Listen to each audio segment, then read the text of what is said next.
So, your next tip for your sacred space is what exactly will you be doing in your sacred space? Well, pretty much anything you want. Just be happy with who you are. However, some of the typical things that people do when they create their sacred space is they may spend time in prayer. You may journal. Here's one of my journals.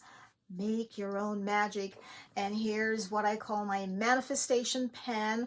I write out, I act as if what I'm manifesting has already happened. You can also meditate. If you are waiting for there to be no thoughts in your mind so you can feel like you are meditating in the right way, you may be waiting the rest of your life.